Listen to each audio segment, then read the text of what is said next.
Campaign 2020 is sponsored by Wisconsin Hospital Association, Quick Trip, Wisconsin Counties Association, Wisconsin Realtors Association, and Wisconsin Operating Engineers Local 139.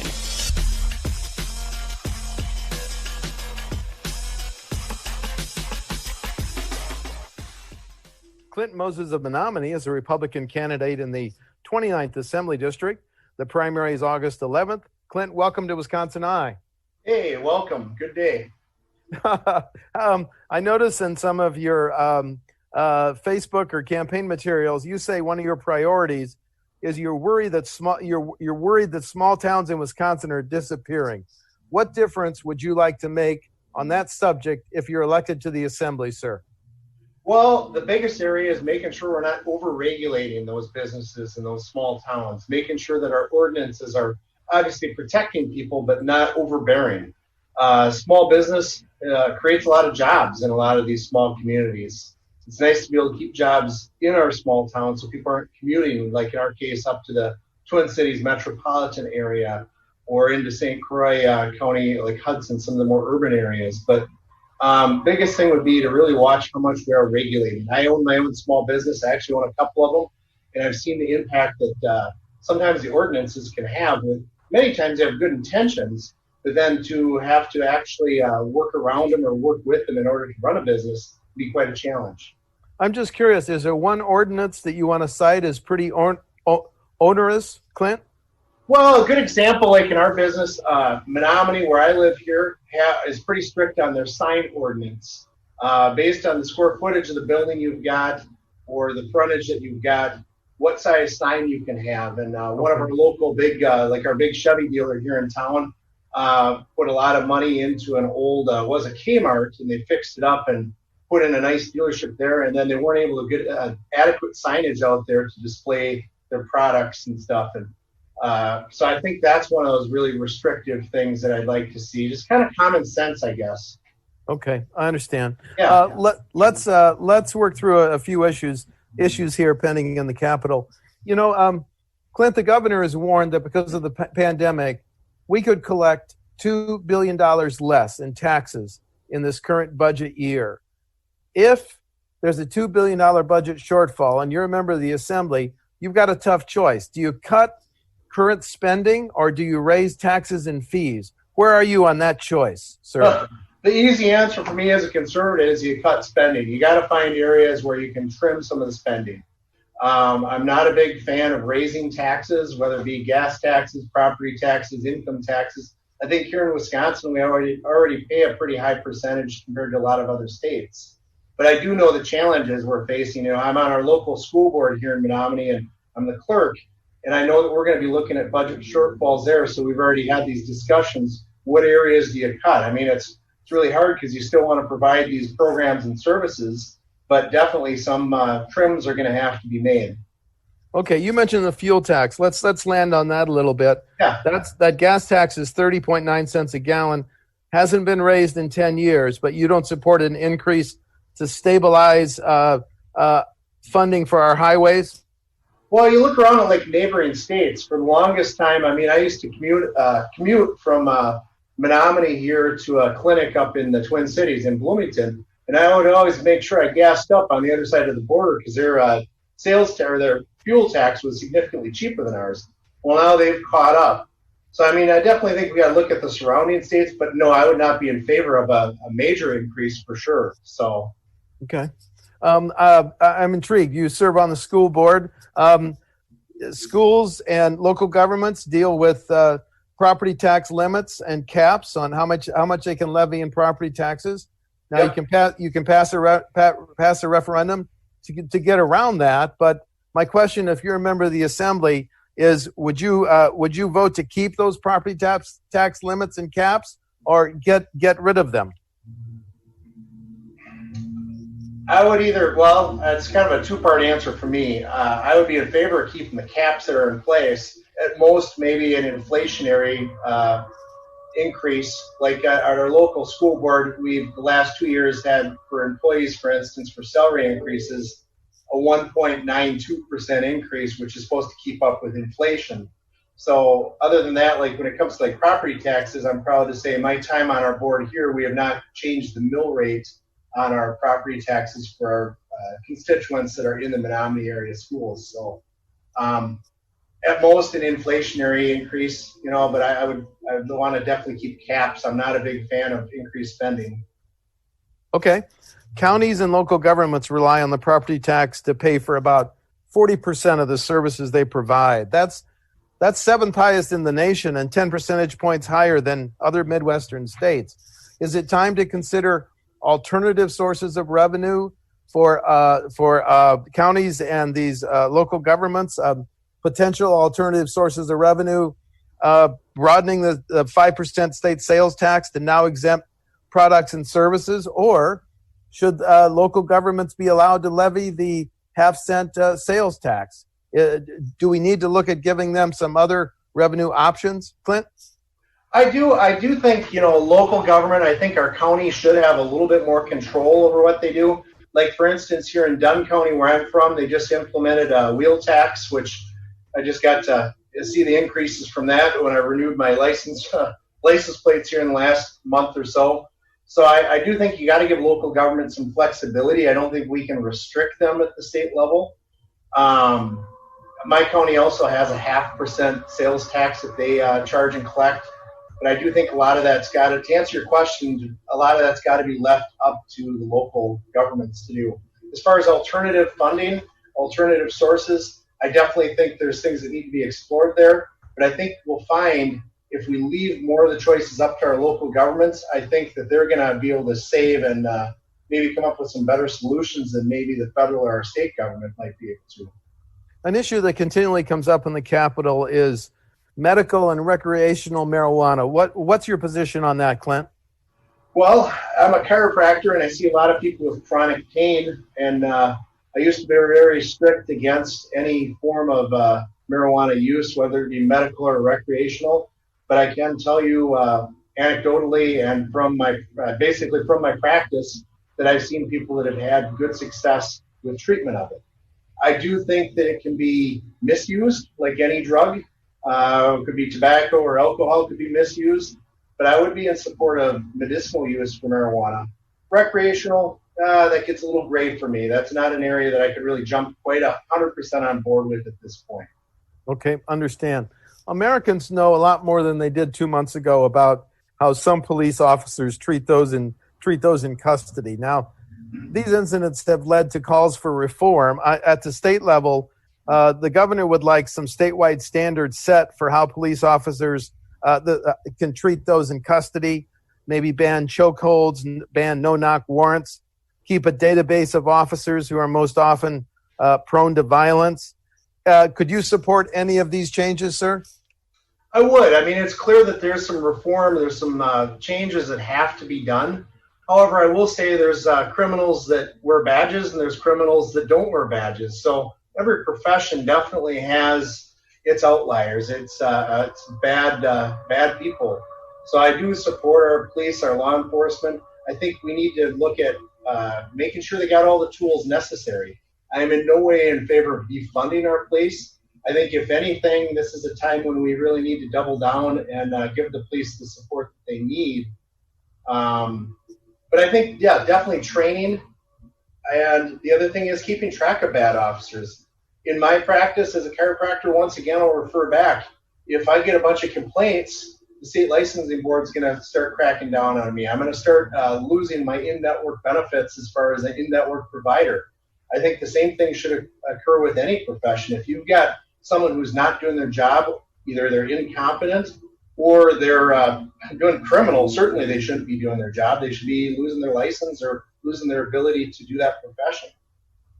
The state constitution says the next set of lines, boundary lines for congressional districts, Senate district, assembly districts, will be drawn by the party in power in the Capitol. Governor Evers is proposing what he calls a People's Commission to draw those lines, recommend them, and forward them to the Capitol to be enacted. Which process do you favor? Well, I favor a bipartisan effort, and I'll tell you, nobody knows more about what you want to call gerrymandering or these districting lines than someone who's been running for office, going around trying to get signatures and getting out there and meeting people. You know, I'm a great example. Once again, I live in a town that's basically split in half by assembly districts. So a lot of my friends, family, clients, and people that I could rely on for support, well, they live just outside of it. I live on the edge. I own property actually in the neighboring district, the 67th.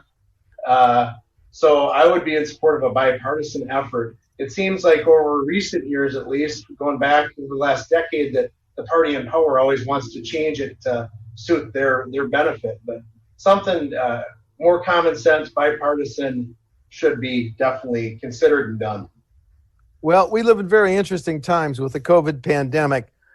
What changes have you seen in your community or in businesses or in tourism up in your area, sir? Pretty significant. Once again, I practice, my business is in Menomonie, Wisconsin, which is about it's a college town. So we're right around 20,000. UW Stout is in our community. UW Stout with the students makes up pretty close to half of our population. So business impact on not only like our type of business, but also on the bars and the restaurants has been very, very significant since about mid-March, since St. Patrick's Day. Things have started to open up, but now it looks as though things are kind of cautionary again. I just had lunch at one of our local bars, taverns downtown here, and they've kind of gone back to some of the procedures they did 3 weeks ago when they first opened. Masks disappeared for a while. Now they're starting to appear again. In our business, for instance, on an average day, I would say around 50 to maybe as many as 60% of the people are back to wearing masks, and that number was down to probably 25%. Obviously, a business like ours, we're concerned about hygiene and everything else. Anyway, pre-COVID, we were very concerned with that, but definitely wiping down tables between clients and all that extra stuff, which a lot of the PPE type stuff has really impacted small businesses as far as like business like mine. I pay for that stuff. I don't pass it on to my customers. And honestly, our numbers are probably down about 30 to 40% still even today. So 30 to 40%. Yeah, 30 to 40%. Yep. That's a pretty significant hit. You know, COVID has not only hits the economy, but it puts more strain on healthcare providers that state government relies on. If you're a member of the assembly voting on the next state budget, do you think that budget should place an even greater priority on Wisconsin hospitals? I do. I think hospitals, and also in addition to that, I'd like to see more in our area go towards mental health funding as well. Okay. That's one of my big areas. That's one of my main talking points. I have a pretty strong background in history and mental health, and I see the challenges that it faces, not just the individual, the family, but also our government, our society as a whole. So I would like to see more emphasis put on the medical side of things as well. One more question on COVID. Should businesses that follow all the prescribed health and safety rules, either from WEDC or the CDC, should they have legal immunity from frivolous lawsuits? I don't think you can do that. I don't think there's a way to really do that. I think that's not a wise choice, because there's no way, even with all the tracking apps and some of the stuff that's out there, there's no definitive way that you can place blame on that, on one establishment for that type of thing. So no, I don't. Okay. I want to ask you about a study that said in 2015, outstate contractors were awarded $72 million in contracts for public works projects by local governments. But that $72 million more than doubled to $146 million in 2018. My question is, should bidding standards and requirements give preferences to Wisconsin companies when local governments authorize public works projects? Can you repeat that question again for me, Steve? Sure. If a local government is authorizing a major public works project, should it be required to look first at Wisconsin companies? I like to keep work local. However, I'm also a free market economy guy, so I like the competition too. If there's an outside company that can come in, do the job the same quality, following the same guidelines and restrictions and specifications, I think you need to go with the lowest bid on it. Good example, we've got a larger employer here in town that builds bridges and does a lot of road work. As of lately, they've been doing a lot of work over the border over in Minnesota because they're competitive over there. So I do think, to answer your question, I think it needs to go to the company with the best bid. Thank you. I want to respect your service on the local school board. You've got a big decision to make in terms of the fall classes coming up. Do you think your students in your school district are going to be able to go back to classroom learning, or will it be a combination? Your district's got to be up on that decision pretty soon. Yeah, we are. In fact, we just sent out a survey. Our superintendent here sent out a survey to all the families today, basically to see what families are comfortable with, what their preference is. If I were to venture a guess right now, I'd say it's probably going to be a blended option where we've got some live and then we've got certainly virtual as well. We are making plans to boost our virtual online program. The biggest challenge has been with the younger kids. Our high school and our middle school already had a pretty good virtual learning program, but a lot of districts that are struggling more with the little kids. I've got friends that are superintendents and board members in some of our neighboring smaller school districts, and they seem like they were able to adapt a little bit better than a district our size just because of numbers. And some of them got a head start because last winter or 2 winters ago, we had quite a few snow days. So they put a lot of effort into their virtual learning, which I think really paid off well for them. So I do think going back in the fall, we're going to see some level of blended. Of course, some of that's going to be dictated by what comes down from the EPI and from the state as well, what happens. So, okay. Just a couple of final questions. We've talked about a lot of issues. Is there any other issue that is a key part of your campaign that you want to touch on that we haven't mentioned yet, sir? I'm big on protecting individual constitutional rights.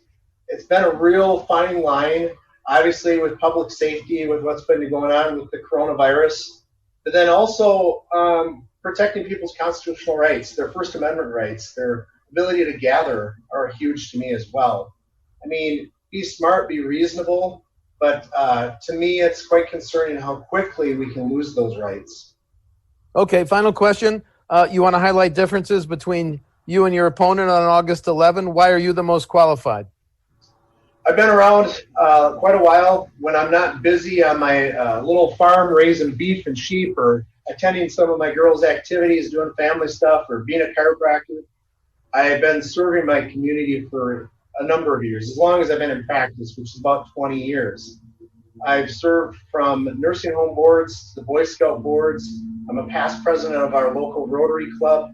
Like I said before, I'm a school board member as well. I'm a past chair of the Community Foundation of Dunn County, which works to improve the life of people here locally, mostly by helping facilitate and work through nonprofits.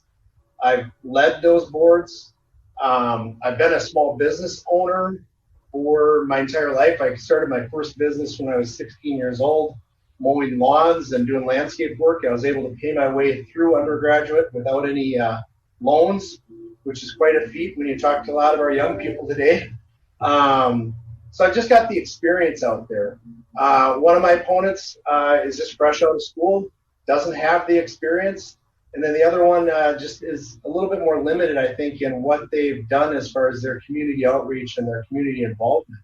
So, I mean, you're not going to find a guy that cares more about his family and his community than me. You're not going to find a guy that works harder and is as diligent and as detailed, OCD almost, as Clint Moses. So I do think I'm the best candidate. I've been interested in doing this for quite some time. I just had to wait until the timing was right with my family and my business. So now is the time, and I encourage people to get out August 11th and vote. So thank you.